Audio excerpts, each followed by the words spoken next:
Our top story, Attorney General Merrick Garland back in the hot seat today, testifying on Capitol Hill before the Senate Judiciary Committee on a series of controversies, most notably a school board memo that compares parents to terrorists. Take a listen. Well, I have in my hand right here that I'll submit to the record a letter from one of your U.S. attorneys to all of the county attorneys, to the Attorney General, to all sheriffs, to the School Board Association of his state, in which he talks about federal investigation and prosecution. It's not about meetings, it's not about coordination, it's about federal investigation and prosecution. Did you direct your U.S. attorneys to issue such a letter? I did not. I have not seen that letter. It's got 3 pages. It's got 3 pages of spreadsheet about all the federal crimes that a parent could be charged with. You aware of conversations between your Department of Justice officials and White House officials and the members of the School Board Association all cooperating together, which is why you were able to move in 4 days, Judge. 4 days, 2 of which were weekends. As I said, I am sure there were conversations with the White House. I have no idea whether there were conversations with the School Board Association. Well, I bet we're going to find out if there were, and if it doesn't happen now, it'll happen in 15 months when Republicans are in charge. Well, there's this testimony, your directive, your performance is shameful. Okay, that's not correct. Thank God you are not on the Supreme Court. You should resign in disgrace, Judge. Here now, Carol Markowitz, New York Post columnist. Carol, I know you watched today. What did you make of Attorney General Merrick Garland, who would not disavow the memo that he wrote targeting parents, despite the fact that the National School Boards Association did walk back that at least language calling parents domestic terrorists?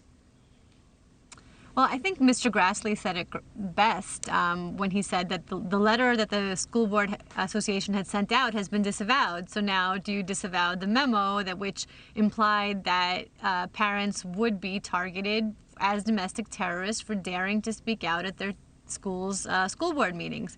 And Merrick Garland really didn't have a lot of answers for that. And, you know, my impulse is when I hear like Tom Cotton, you know, speaking the way he was speaking is to say, oh, you know, you're going too far.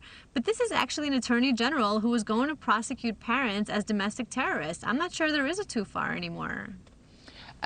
One thing I do want to point out, it boggles the mind how Attorney General Garland could sit there and stick by that memo. But if you piece it, we've pieced this together before, but the National School Boards Association, it was a couple of people who wrote this letter to President Biden. But before sending that letter to President Biden, they worked with people in the White House on authoring that letter. One of the authors then got a recent appointment by the Department of Education, so by the Biden administration. But they walked back the language in that letter, and you still have this Attorney General standing by it. But all of this, it's very suspicious. The coordination of this effort, the speed with which the Justice Department and Garland went after parents. This is a scandal, and maybe it will take the Republicans retaking the House and even a majority in the Senate to get to the bottom of what's really going on here. Well, last week, Merrick Garland admitted that he took action because of that letter from the National School Board Association. So there's really not even like a great mystery or conspiracy here. I think the only thing we're trying to connect at this point is what role the White House played in all of this. And they absolutely did meet with the National School Board Association as well. So the only missing link is the White House talking to the Attorney General. I don't think that there's any big surprise here that they are all coordinated. And this absolutely is a war on parents. And it's absolutely meant to shut down dissent, to shut down speech, to scare parents away from school board meetings, to make sure that they're not sticking up for their kids, and to make sure that this, you know, that the policies that these liberal organizations and this government wants in place stay in place. It was just astonishing to listen. I listened to almost all of the hearing today, or the questioning, and you heard Cory Booker tried to link the Parkland shooting to domestic terrorism. Right. And in fact, the Parkland shooting was because the school administrators and even the local school district, because they failed to remove somebody from the school, they failed to protect the kids, which is what the issue is broadly among parents, where they failed to remove a dangerous individual from the school when they knew that the shooter, the ultimate shooter, was violent. So I found it really rich that Senator Booker would even bring that up, because it kind of made the point that parents across the country are trying to make. That's exactly it. The parents who are standing up across the country are worried for their kids in a lot of different ways. But, you know, the story out of Loudoun County in Virginia really shook a lot of people, where a dad was sort of the impetus for this whole thing. He was the reason for the National School Board Association letter and for the memo from the Attorney General's office. Had actually had his daughter was raped in a school bathroom, and he had gotten, you know, pretty feisty at a school board meeting, which makes a lot of sense because it was all covered up and it was all just treated in a really hush-hush fashion. So everybody here should be wanting to protect the kids, and yet I don't see that from the federal government. I see a lot of protection for other people, but not for the children across the country who need it.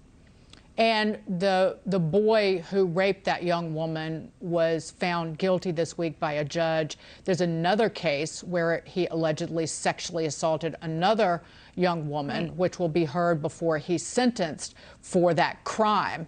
But the father was arrested, and Merrick Garland had the audacity last week to act like he hadn't even heard about the case, but then said, well, that's a state, that's not a federal issue, which was kind of the point.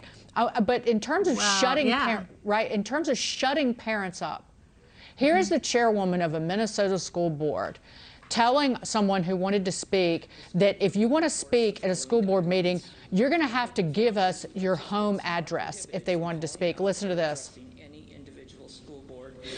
Or school district staff member. If this occurs, open forum will be closed and the individual will not be allowed to participate in future open forums. Crowd noise or any sort of grandstanding during open forum, including applause, talking, hollering, or any outbursts will result in open forum being closed. I don't know if you could hear that, but I watched more of the tape where you're required to give your full home address out loud. Yeah. And one of the individuals who was trying to speak said, what? You already have my address. Why? You know, my house is already, so my house can be egged. But again, this is an effort at the local level to shut the parents up, scare them. That's exactly it. Yeah, and so it's funny because Merrick Garland calling the Loudoun County issue a state, issue or a local issue. Well, what is he here for? I'm really unclear what the role of Merrick Garland is in all of this. If these are all state and local issues. This is a Justice Department that we've got a few more years, but it's already been highly politicized. And Carol, as Andy McCarthy, who is a former U.S. attorney, said, he said, what they're doing, the process is the penalty. And it's to sick the FBI on them, make the parents think that if they participate in school board meetings, they will be the subject of an investigation. They will have to lawyer up. They might have problems with their employer. This is a gross abuse of investigative power. And before we go, what stops this? Yeah. Well, what stops this is parents saying no and continuing to speak out all over the country. I think parents have really awoken here, and they see the problems in their children's schools, and they're not going to sit back down, and they're not going to let the government bully them into it. I hope they keep keeping on, because we need it. We need the parents to be involved here, and we need the parents to speak up and fight back against the people who want to shut them down. And this does not fall along political lines. This does not fall along racial lines. Yeah. These are angry mama bears and daddy bears. Carol Markowitz, thank you for standing up, parents, for parents and the kids in schools for the last year and a half, when paltry few people, if any, were writing about what the teachers' unions were doing to kids across this nation. Carol Markowitz, always a pleasure.